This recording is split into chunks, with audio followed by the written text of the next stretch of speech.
Fenómeno OVNI /diagonal marzo de 2013. El misterio del OVNI del Cerro Pajarillo. Si hubo un acontecimiento que puso a Capilla del Monte y el enigma de su presunta ciudad intraterrena en el mapa ufológico mundial, fue, sin duda, el incidente del Cerro Pajarillo. Hasta el día de hoy todos hablan de la aparición de aquella nave desconocida y de la inmensa huella que habría dejado en uno de los cerros aledaños al Uritorco, convirtiendo la zona en una suerte de Roswell argentino. Para los escépticos, solo fue un incendio provocado para atraer turistas. Pero, ¿qué fue lo que realmente ocurrió? Artículo basado en el libro de Ricardo González, coescrito con Roberto Villamil, Las luces de Hertz, ESIS Publicaciones, Buenos Aires, 2012. El incidente, un ovni o hechura humana.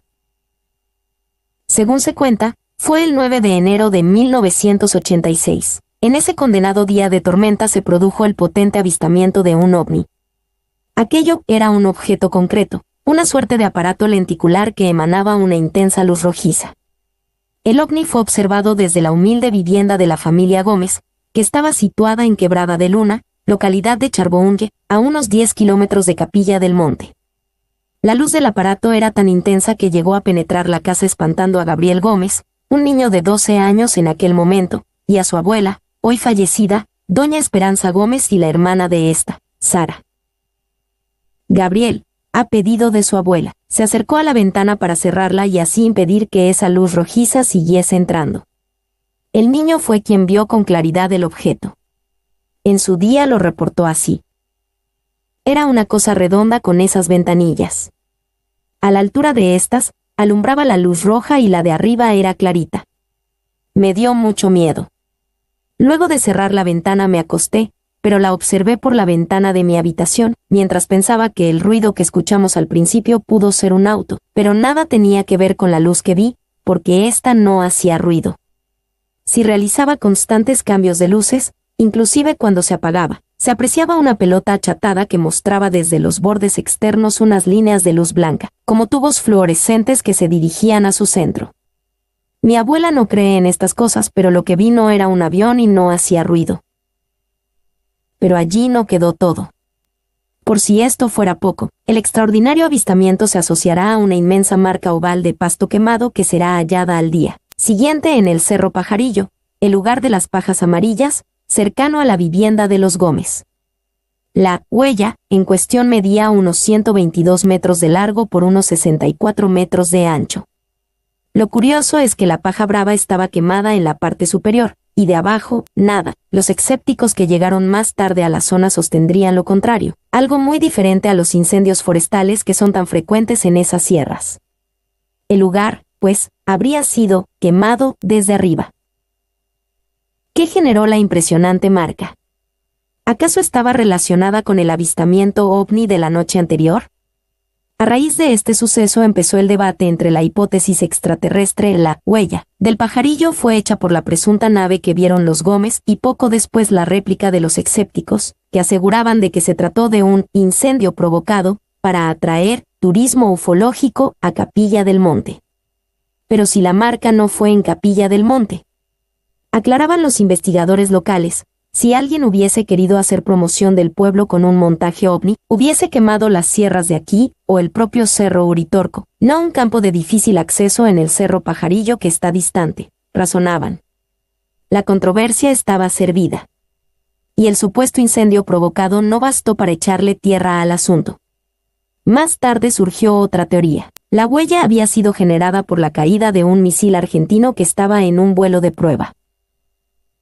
Se supone que se trataba del proyecto Cóndor, que estaba destinado fundamentalmente al desarrollo de un motor cohete y utilizarlo para investigaciones atmosféricas, con un apogeo de 300 kilómetros y una carga de pago de alrededor de 400 a 500 kilogramos. Se dice que los primeros ensayos estáticos del motor se realizaron a mediados de 1983, y que se tenía planeado lanzar el primer Cóndor y hacia fines de 1985, cosa que, oficialmente, nunca sucedió. Los especialistas que consulté me dijeron de que era un delirio. Como mínimo debería haber un cráter en el pajarillo. Estaba claro que ni los detractores se ponían de acuerdo, aunque la hipótesis del incendio provocado fue la bandera que oficialmente enarbolaron. Para ello se basaron en el testimonio que Roberto Basso brindó al investigador y periodista argentino Alejandro Agostinelli 10 años más tarde de haber ocurrido los acontecimientos. Lamentablemente, Basso, que era el encargado del cine Enrique Muñoz de Capilla del Monte, falleció. Su declaración es un misterio. Fue el inicio de la aparición de presuntos protagonistas del incendio orquestado en el Cerro Pajarillo. Más allá de las declaraciones, no hay ningún video, fotografía o material concreto que pruebe lo que dicen. Solo el testimonio, tan cuestionable como la propia descripción del ovni. El asunto del pajarillo es muy complejo. Arriba, misil Cóndor y en Córdoba, Argentina, con ojiva cónica recubierta en aluminio y fibra de vidrio. Ver la persona de pie al fondo, casi detrás del misil, para dar una idea de su enorme tamaño. En la punta de la ojiva se nota la falta de la punta de acero inoxidable que se utiliza como sumidero de calor por efecto de rozamiento cinemático. Antes tantas hipótesis, algunas de ellas las considero aún más descabelladas que la propia aparición del ovni. Repasemos los acontecimientos que brindan otra visión del incidente. Una huella imposible. Además de la huella del presunto ovni, los protagonistas del extraordinario avistamiento hallarían un sauce que quedó amarillento en la zona del contacto, cayéndosele las hojas posteriormente, como si se le hubiese succionado toda la clorofila. Así lo señalaron los primeros investigadores del caso.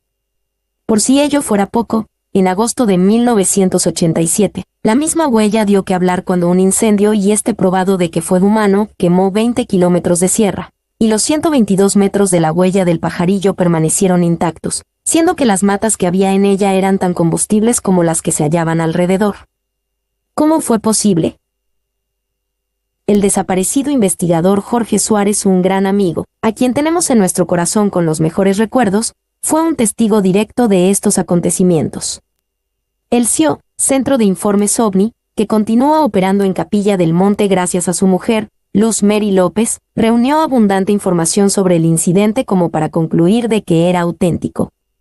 Obviamente, esta opinión no necesariamente fue compartida con otros estudiosos OVNI de Capilla del Monte, por lo que hasta el día de hoy, aún luego de la partida de Suárez, el incidente del pajarillo sigue despertando intensos debates. Veamos en detalle su historia, reconstruida por el CIO luego de una profunda investigación.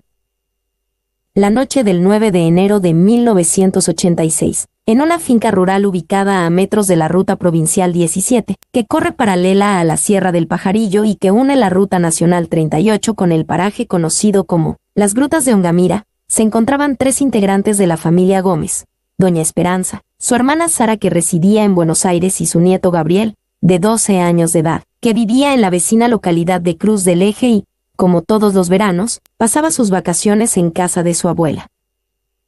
Pasadas las 10 p.m., la familia se hallaba a la luz de un farol de querosene, ya que por aquellos años la casa no tenía energía eléctrica. Jugaban en ese momento una partida de naipes.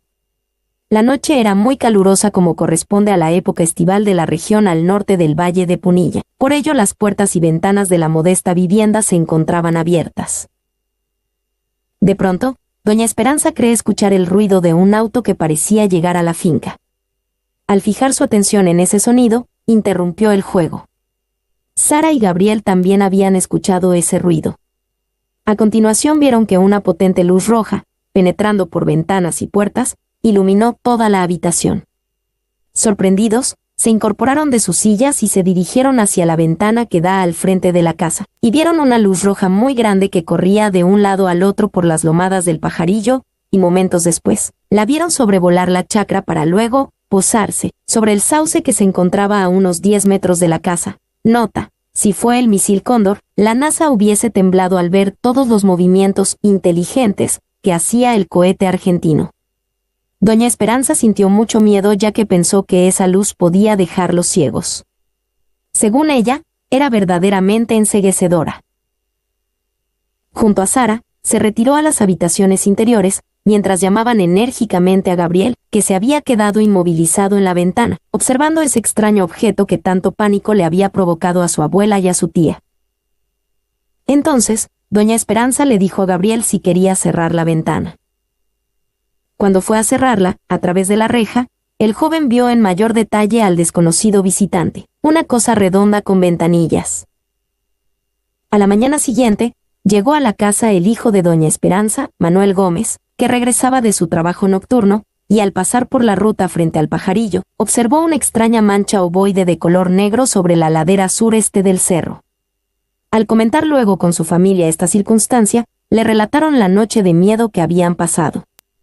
Gabriel se interesó por la ubicación de la extraña huella y así pudo certificar que estaba en el mismo punto, desde donde él creyó ver venir el objeto en dirección a la casa de su abuela.